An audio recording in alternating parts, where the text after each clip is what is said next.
B. Collins. Peter B. Collins News and Comment. It's Wednesday, June 28th, 2017. This is my free news and comment podcast. And every day I select about 10 stories. It runs about half an hour.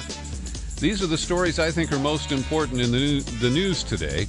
And I do not pretend that I get to cover everything. There isn't enough time, and there's only one of me. And in case you're wondering, I don't script this news and comment podcast. I print out a series of articles from various news sources. I mark them up and highlight them, and then I settle back and talk about them. So let's get going. Today, I want to lead with two interesting analytical pieces, one by Robert Perry, the other by Caitlin Johnstone. Both of them suggest that the long-running narrative that Russia interfered in our election in order to help Trump appears to be crumbling. And whether or not there is evidence to support that remains to be seen. It could still surface. But at this point, we don't have any public evidence, and missteps by the corporate media have created a huge opening for Trump, who has been relentless in his assault on the media since he declared his candidacy and got tons of free coverage from the media that he vilified. Well, this gives him traction. And his supporters are looking at this and saying, wow, they do give us fake news. It must all be fake. And so we are out on the cantilever. And you may recall about a month ago, I invoked the rule of cantilever. And I don't really understand all the science, but we had a deck that was starting to sag and ready to fall down. And in order to rebuild it, we had to rebuild the inner structure of the household in order to support the deck. And the cantilever rule is that the inside buttressing has to be twice as long as the extended unsupported lip, if you will, of a deck. And I believe that without posts or other forms of support, like evidence and named sources, that the narrative about hacking and manipulation of the election, that Trump personally that Putin personally supervised this, well, it is coming under attack. And at this point, Trump has the upper hand.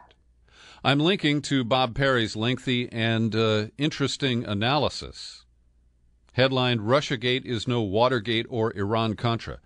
And I've told Bob Perry personally and in podcasts that he does a great job of rolling in his own history, the experience that he had covering Watergate and Iran-Contra. And he provides context and history that is so often lacking in corporate media analysis. And he reminds me of the celebrated New York Times journalist R.W. Johnny Apple, who used to be tagged to write these kind of contextual big think pieces. So I encourage you to read this, because what Perry painstakingly does is shows you the history of Watergate and Iran-Contra. He argues that both of those events had precursors. In the case of Watergate, Nixon was concerned that his manipulation of the war in Vietnam, the extension of it so that he could win against Hubert Humphrey in 1968, was going to be exposed. That's why he sent the so-called plumbers, including some former CIA spooks, to break into the Watergate not once but twice. They got caught the second time.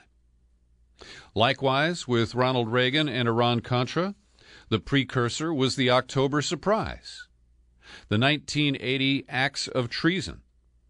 Well, Bill Casey and VP candidate George H.W. Bush colluded with the Iranians to keep the American hostages locked up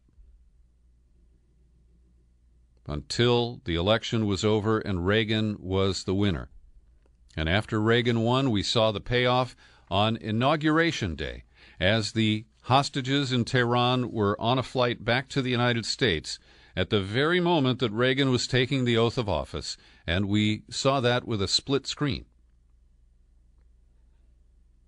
Now, Bob Perry and his colleagues at Consortium News have been dedicated and consistent in their skepticism of the corporate media leak-based reporting, including Rachel Maddow, The Washington Post, The New York Times, that has created for readers and viewers the perception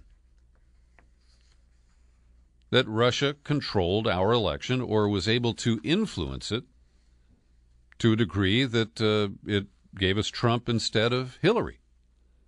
Now, we'll get to some of the domestic causes of the Trump victory a little bit later in the podcast.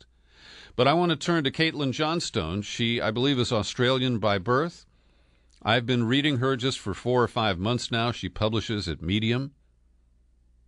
And her headline today reads, "Russiagate is bullshit, and we fucking told you so." Now, I know that's crude, but I think it's warranted. Because I have myself had to deal with so many people, Democrats, Hillary fans, people who just accept what is offered in the corporate media. Even one woman on Facebook suggested that I am a Russian agent because I don't believe the narrative that has been offered. So Johnstone writes, "I've been saying for months that we will never, ever see any proof that Trump colluded with the Russian government to steal the 2016 election. If any such evidence existed to be found, it would have been picked up by the vast surveillance networks of the U.S. intelligence community and leaked to the Washington Post in November. We may someday find impeachable evidence of corruption in the Trump administration, and we've arguably already got evidence for impeachable war crimes," she says. And I would agree that there are grounds to impeach Donald Trump. There also does appear now to be an effort to obstruct justice in the firing of James Comey, even if there wasn't an underlying cover-up of the FBI's Russia investigation. And I don't buy into Jimmy O'Keefe's trick videos as much as Johnstone does, but let's let her talk. Now we have undeniable video evidence from a new Project Veritas hidden camera revelation that the corporate media outlets who've been peddling this lie have been deliberately ignoring have been deliberately ignoring other important news stories to focus on Russiagate, not because it's true, not because it's based on facts or evidence, but because it sells. And then she quotes from the interview with a CNN senior health producer. Now, this is where I have a little trouble because, yes, John Bonifield does work for CNN, I believe, in Atlanta. And he recounts a conversation he had with a boss. He said, "My boss yesterday said we're having a discussion about this dental shoot." That's part of his work. And he goes and he was just like, "I want to, you know what we're up against here?" And he goes, just to give you some context, President Trump pulled out of the climate accords, and for a day and a half, we covered the climate accords. And the CEO of CNN said in our internal meeting, he said, "Good job, everybody, covering the climate accords, but we're done with it. Let's get back to Russia." Now, this is certainly embarrassing. And I tend to agree with it. The problem is we can't trust James O'Keefe. And again, this is not a CNN executive. This isn't even somebody who is in New York or Washington. This is an Atlanta-based health producer. And so I don't think that that comment is all that valuable, even though it supports my point of view. Then Johnstone goes on to talk about the flap at CNN, where 3 journalists were forced to resign yesterday, noting that Sputnik, a Russian state news outlet, was the first to point out that the story had gaping holes. And then Breitbart came along and lowered the boom on CNN. And that's what has left Jeff Zucker sputtering, threatening to fire people if they don't support the triad. We'll tell you about the triad here in just a moment. But let me quote from some of the strong language of Caitlin Johnstone. She says the latest CNN revelations provide a clear window into how this has been happening throughout the corporate media, showing plainly how a fact-free conspiracy theory can be kept alive through sheer force of will, despite the fact that the entire thing is complete and utter bullshit from top to bottom. You hear that, establishment Democrats, she says? Russiagate is bullshit and we fucking told you so. You should have listened to us woke progressives instead of fighting with us. Now everything's a mess and we could be on the brink of World War III because you were asleep at the wheel when real resistance was needed. Democrats, you went insane. While real-life problems that really happened and were really proven not only went unfixed but shouted down as distractions, you got lost in a red-baiting flashback reboot fantasy that was appalling in the 50s. It's 2017. You lost yourselves in madness and you need to be told, we told you so. Enough of your bullshit now. Sit down, shut up, learn to listen. Welcome back to the real world. We have a lot of work to do. Now, the triad I mentioned is the internal system at CNN that is to ensure that sensitive reporting is accurate and provable before it's released to the public. And the New York Times notes that CNN was forced to apologize after retracting the story about a Russian bank linked to a close ally of Trump, claiming that this was under Senate investigation. And there was this surreal scene where they allowed video in the White House press room as Sarah Sanders, the deputy press secretary, gave Spicer the day off and proceeded to attack the media, inviting them to watch the James O'Keefe trick video without actually mentioning where it is or what it is, just a video that's on the internet. And so these are really strange exchanges. And there's a reporter from a small newspaper group who stood up and talked back to Sanders in a kind of rambling way. And I have to say that Sarah Sanders and Sean Spicer need to go back to grammar school. Their grammar sucks. Their syntax, their choice of words, they don't often appear to understand the words that they're using. At any rate, the triad system should have kicked into gear, which requires an article or a report to be reviewed by lawyers, a standards and practices division. That's a quaint notion from the old days of networks where when I worked for ABC and CBS, almost anything you did had to be approved by standards and practices, and they could be very tough.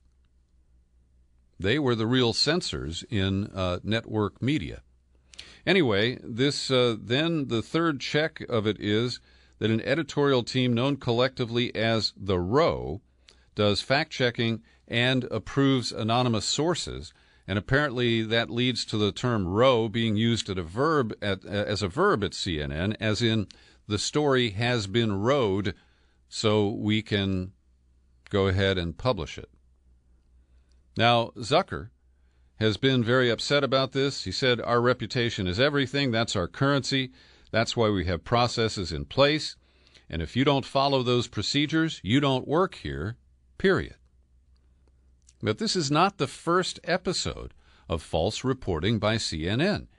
Earlier in June, they bungled a story predicting that James Comey, the FBI director, was going to testify in a certain manner, and it was inaccurate.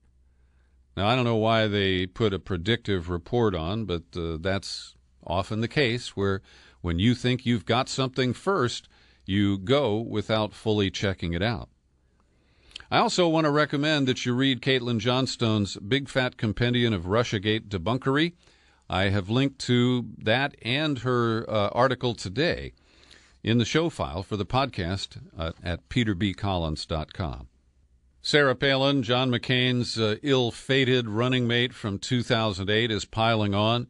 She has, for many years, referred to the mainstream media as the lamestream media, and her lawyers filed a defamation suit today against the New York Times for an editorial that they published on June 14th. This was in reaction to the gunman who shot up the Republican baseball practice, the congressional team and left Congressman Steve Scalise badly injured. He remains in the hospital. And the editorial said that there was a link between political incitement and the mass shooting in Arizona a few years ago that severely wounded Congresswoman Gabby Giffords. And at the time, many people made the connection that her political action committee in campaign materials circulated a map of targeted electoral districts and put the crosshairs of a gun sight over those districts.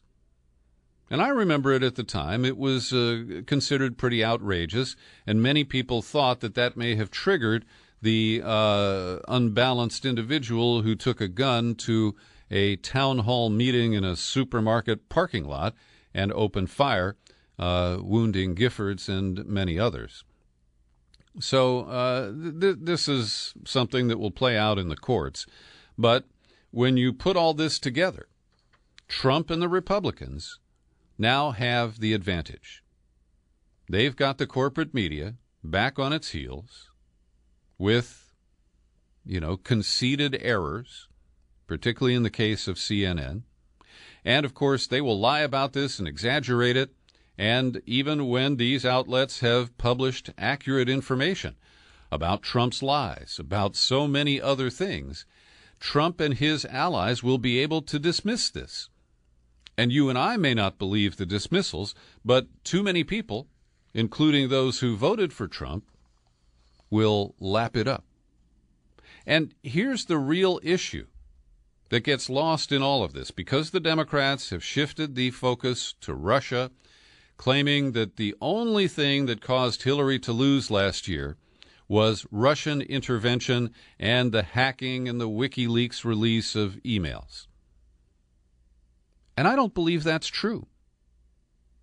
As you may know, I believe that Hillary Clinton probably won the election last November. And I believe that the Democrats failed to properly demand recounts, investigations. They didn't challenge it at the, at the certification of the Electoral College or during its meeting. And they had other remedies, none of which was used.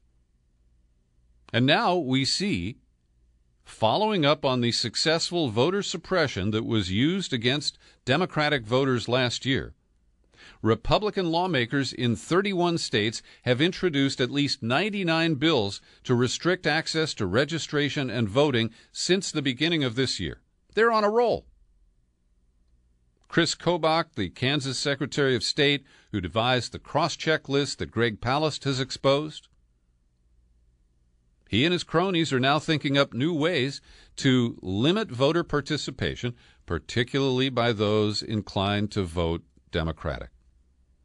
And so in Arkansas, Georgia, Indiana, Iowa, Montana, North Dakota, they have passed restrictive registration and voting regulations just since January.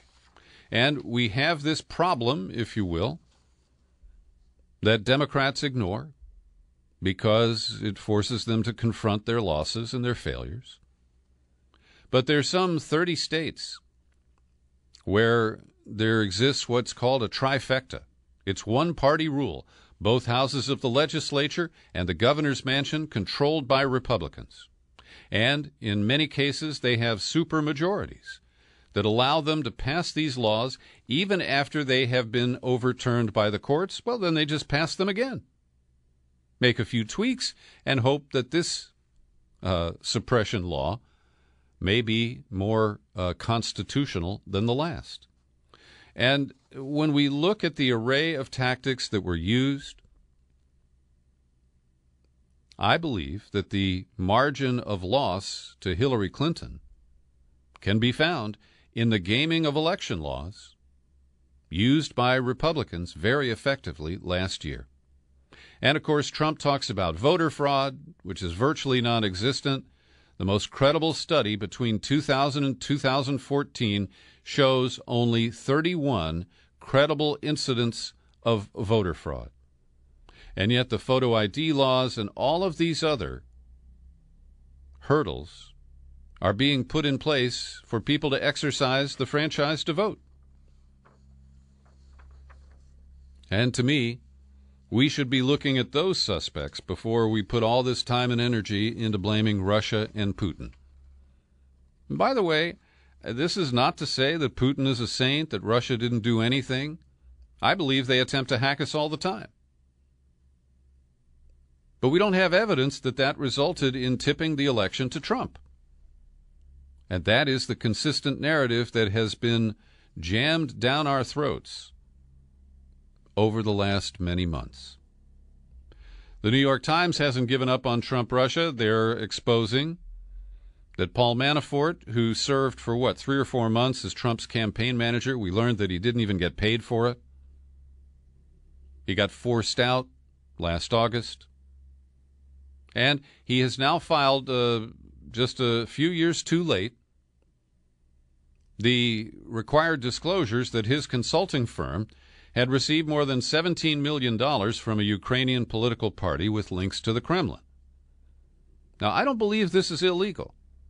This is an American who took job assignments in other countries, and the fact that he was working for Viktor Yanukovych, the corrupt but properly elected leader of Ukraine, I don't believe is a crime. His failure to disclose this last year, or before that, is potentially an infraction or maybe even a crime. So we learn that Manafort did make a lot of money working in Ukraine. The New York Times still calls the deposing of Viktor Yanukovych as a popular uprising. It was a U.S.-backed coup. And those in the know that. And so this is embarrassing. You know, he's been caught in a failure to disclose and a failure to file forms. But again, it isn't any kind of proof that Paul Manafort was the conduit for collusion between the Trump campaign and Russian officials. Every day I like to stop for a second and thank the people who support my work here at the Peter B. Collins Podcast with your subscriptions. People like George Reeves. Thank you, Superman. He's never heard that joke before. Jason Ferguson, Janet Price, Joey Perillo. Thanks to each of you for your support. And that's my soft sell way of shaming you into coming on over and taking out your own subscription. You just go to peterbcollins.com, find the menu button, click on it, pull it down, click on Become a Subscriber. That takes you to the sign-up page, and in a couple of minutes, you can set up a PayPal order and kick in $5, $10, $20 a month, or buy our best deal, the $50 annual subscription. I've got bonus books depicted on the sign-up page for new annual subscribers with a mailing address in the continental U.S. Mitch McConnell is a wily guy. He didn't spend a lot of time licking his chops after he had to withdraw the bill that will destroy Obamacare and replace it with really lousy health care coverage. No, instead, he has rewritten the bill, made some markups, amendments, and is planning to send it to the Congressional Budget Office so it can be scored while the rest of the Senate is on its July 4th recess. He's hoping to get a better score and come back and ram this bill through in July sometime. And he certainly did miscalculate his caucus because he kept assuming that they were all on board to repeal Obamacare, and he simply had to appease the most conservative people who wanted to see health insurance denied to 22, 23 million Americans and the complete gutting of Medicaid so that health care becomes a class-based opportunity in this country. If you can pay for it, you can access it. And if you can't, just tough it out, get sick, hope you get well, hope you don't die. That, of course, is the intent so they can free up money to give tax cuts that aren't needed. And Warren Buffett's been in a couple of interviews on the PBS NewsHour for the last 2 nights, and he keeps saying, I don't need a tax cut. My corporations don't need a tax cut. What are they talking about? I mean, even Warren Buffett sees this as a huge transfer of wealth from the poor to the rich. Meanwhile, the world is reeling from another round of the release of an NSA-created cyber worm. It's another version of ransomware, locks up computers and demands cash to reopen them. You got to pay by Bitcoin. They're saying that yesterday there was this huge release of this kind of a computer virus, and it started in Ukraine, but it quickly spread to other countries, and it affected many computers around the world: Ukraine, Russia, Poland. The fact that Russia was targeted seems to indicate to some that Russia may not have been the perpetrator of this. But it also spread to other countries here. Let's see, here in Pennsylvania, the United States. In the United States, the multinational law firm DLA Piper reported being hit. Hospitals in Pennsylvania were being forced to cancel operations.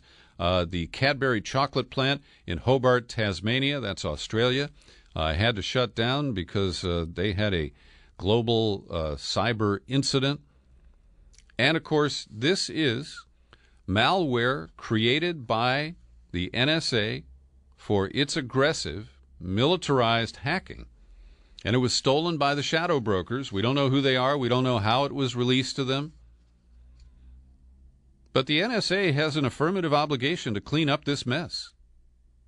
And corporate IT people are fingering the NSA and saying, look, you guys, number one, you got to stop this shit. Number two, you got to fix what has already been damaged out there.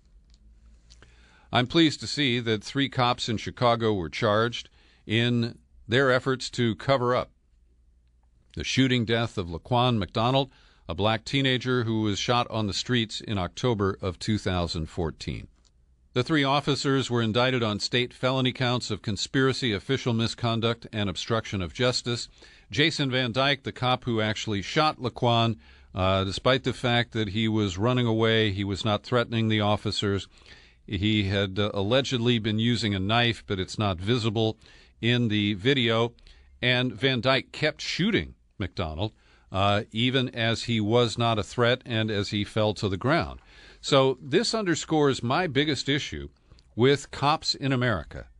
When bad cops commit crimes, good cops cover up for them, and they use their authority and the credibility that is often invested in them to baldly lie in order to cover up crimes.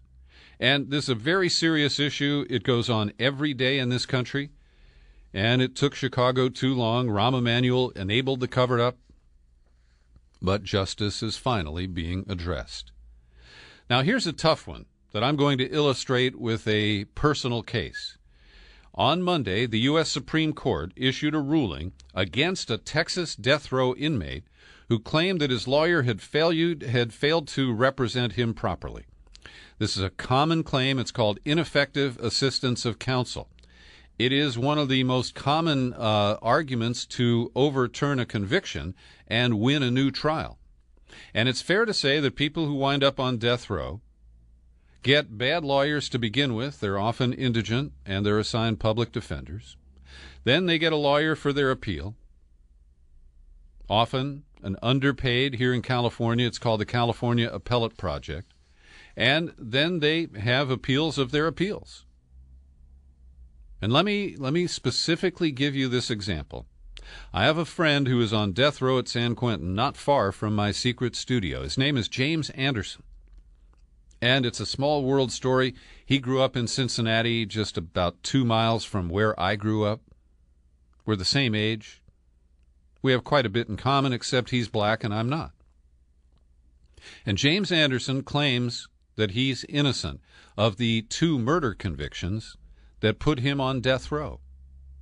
Now, I do know that James Anderson didn't get a fair trial. I cannot flatly tell you that he is innocent because I haven't been able to do enough investigation. But after his initial round of appeals were completed, he was assigned a retired state senator as his lawyer. The guy's name was Alistair McAllister. He's no longer alive.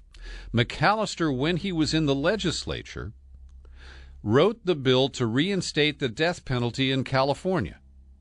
He has a deep bias in favor of the death penalty, and yet he was assigned the job of defending a man who was subject to the death penalty. And he made a number of errors that have yet to be corrected in his mishandling of the appeals of James Anderson. And now the Supreme Court basically says that you cannot bring up issues of bad lawyering during the appeals process. They're only interested in bad lawyers in the original trial. It is appalling. And that is your Supreme Court today. The wrecking crew in Washington wants to dismantle some Obama-era regulations that are intended to limit pollution in about 60% of the nation's bodies of water. And essentially, this extended existing federal protections to tributaries and other sources of water in big rivers and, Puget Sound, for example, is one of the examples offered here. And now, Scott Pruitt over at the EPA released a 42-page proposal. It'll take a while, but they're planning to rescind that rule. And finally today, there's a crazy guy named Michael Tate Reed. He claims to be a Christian, but he also says that he believes in the Constitution's separation of church and state. And so back in 2014, when the state of Oklahoma installed a monument to the Ten Commandments at the state capitol, he drove his car into the Ten Commandments and caused serious damage. Well, the other night, shortly after the Ten Commandments had been installed as a monument in Little Rock at the Arkansas Capitol Dome, Mike Reed got in his car, and he did it again. He rammed the monument of the Ten Commandments. It was badly damaged and had to be removed to a state warehouse. He says he hears voices. And while I actually do support the end, in other words, removal of these religious monuments from public property, I do not support the means. Thanks for listening to my daily news and comment podcast. It's available free, and it's also available every day on YouTube. I'm Peter B. Happy trails to you until we meet again. Happy trails.